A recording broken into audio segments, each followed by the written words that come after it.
Hey everybody, it's Safi and Marco Dish Out on Movies, the only movie review show on YouTube to review movies in terms of food. And it's just Marco here again, and I am here to do a very quick review. It's gonna shock you how short this video is. God, I screwed up the simplest joke. Like, I'm reviewing. Oh shit, what the fuck was that? That was nothing to worry about. I am reviewing Goosebumps, Shocker on Shock Street, and all I wanted to say was like, it's shocking how short this video will be, and now it's not even gonna be short. It's gonna be long. It's just gonna be the normal amount of time for the videos. But anyway, it's really sad because I'm almost through Goosebumps books from what I've read so far. And so I think from now on, I guess I'll have to read them and then review them after. And I think this is another book that will demonstrate the benefits of that because with this book, I read it back in October of last year. And what's funny is I remember reading it because while I was reading it, I was eating Buffalo Wild Wings, and it was really good, and it was delicious. Usually get Caribbean jerk wings, and I get Parmesan garlic. I also like honey barbecue and Asian zing, and I've liked a couple others, and fries, of course. And I remember eating that while reading this book, and it was a very fun book, I guess. I literally can hardly remember anything from this book, and so I feel kind of bad because I feel like when I like to review things, I like to get into specifics. I hate those people who just say, "That's good, that's bad."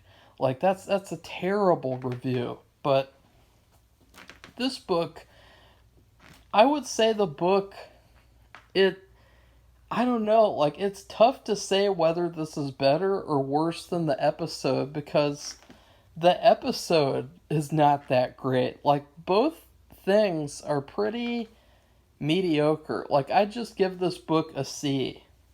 And here's why. The story I kind of like.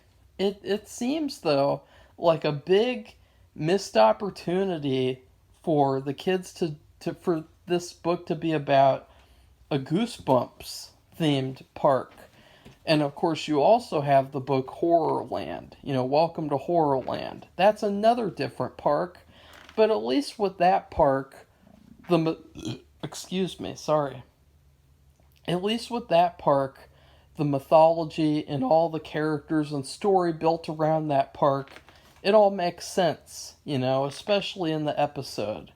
With this Shock Street park, it really doesn't make sense because he created like all this lore where like there's all these movies that they've made, like they made all these different films, they have all these different monsters and props, and for what? For one book. And instead of doing that, it would have just been better to do Goosebumps, to just have a Goosebumps park, have a Slappy part, have a Mummy part, have all those different monsters from the books up to the point of this book, plus more new ones of like future books. Like, wouldn't that have been cool too?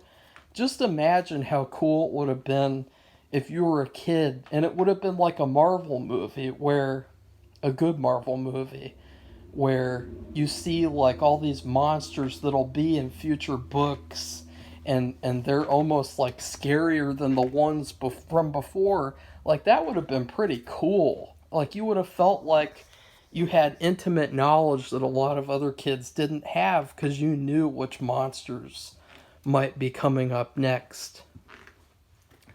Even short story monsters, like wouldn't it be cool if you took some short story monsters that don't really have a lot of time to develop and all that? Wouldn't it be cool to have them be like expanded in like a theme park story where they're characters at this theme park? So the potential is there. The potential for a great story is there. The problem is that most of this book, I can't even remember it. I literally can't remember what happened. Like, I remember, okay, the kids are going through this park. They're getting out of the tram. They got these red guns, and I will say I like that the red guns didn't work because that was pretty creepy. You know, it was pretty like, oh, what? Like, why aren't the red guns working? And there are some cool monsters, I guess, but none of them are really memorable, or else I would have remembered them. And then there's this. I actually really liked the first twist where it turns out that the kids are a part of a movie. And this whole experience has just been a movie that they're shooting without the kids' consent. And, like, number one, that's already creepy enough. The fact that these kids, you know, there's cameras everywhere and they're spying on these kids so that they can make, like, a secret movie. Like, that's already scary. Like, you don't even need to do anything more than that. Like, that's a perfect ending. You could have even had it to where the kids get to see the movie and then they realize that they filmed a bunch of moments that they didn't even remember happening. And that could have been something else scary. Like, what if at the end, after they tell them there's a movie, they brainwash them, and then they tell them again that they're in a movie and they're both actors, but then they look and they see all these things that they don't remember happening, like, oh, what was that? Wait a second, I hit you? I punched you in the face, like I beat you up, like that could be really scary if you went to some dark places with that. You know, you could have even had like a scene at the beginning where the kids go in to their house, quote unquote, and they you know, they kill their parents or something. I don't know, but you know what I mean. Like, there could have been something there, and I really liked that twist. It was a fun twist, and it's happened before, but it's still, I like that twist. I thought that's a good part of this book because I remember it. And then after that, they decide to screw that up because they have the kids go into this building where, and I looked this up, so I admit it, I did look this up because I had to try to refresh myself on this crap, this C grade crap. They enter a building where you're automatically given 1,000 volts of electricity. Well, the problem is that you know that these are human children, and you know that no human is going to survive 1,000 volts of electricity unless it's a dream. And so you already know, okay, there must be something wrong with them. They're monsters, they're robots. It's the typical R.L. Stine twist where it's like everyone's a monster. Like, you think you're a human? You think R.L. Stine is human? R.L. Stine's a monster. You're a monster, and I'm a monster too. Because that's how it works in the Goosebumps universe. Everyone's a monster. And so then we get to see the dad again from the beginning of the book. And I will say, I had this note written down on Instagram where I reviewed all these books after I read them to catalog my reviews. I think this might be the worst Goosebumps villain. Oh, wait, no. I read Haunting with the Stars. This is the second worst Goosebumps villain of all time. Because it's this guy, and in the episode, he actually is pretty creepy. Like, there are these parts at the beginning where, like, he snaps at the kids, and he's like really like, ooh, this guy is like, ooh, like there's just something about him that was really creepy in the episode. As a kid, you know, I didn't like watching the episode because I thought he's genuinely creepy. But then in the book, he's just like a complete goofball character, and he's just a mad scientist stereotype that they tried to not do that and Stay Out of the Basement. You know, he's an angry scientist, not a mad one. Well, in this, they just say, fuck it, let's have a mad scientist stereotype.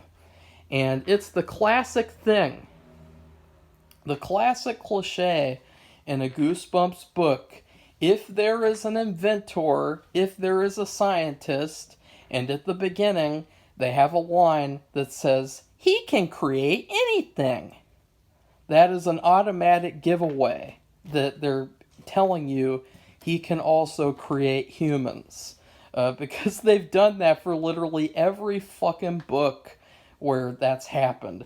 They did it in oh shit, I just forgot it. Come on, what was that? Oh, piano lessons can be murder. When the kid's looking through the laboratory, the room with all the creations, like the self-playing instrument, what do they say? They say, he can create anything. He can invent anything. And then, oh wow, robots. Wow. And then, I think, stay out of the basement. He can create anything. Or I don't think that's one, but of course, he did make a plant person and all that crap. You guys already know Stay Out of the Basement. If you're a Goosebumps fan, you must know that story.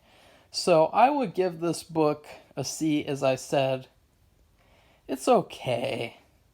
It's just, I'd much rather just watch the episode again, and I'd rather fantasize about a better version of the story.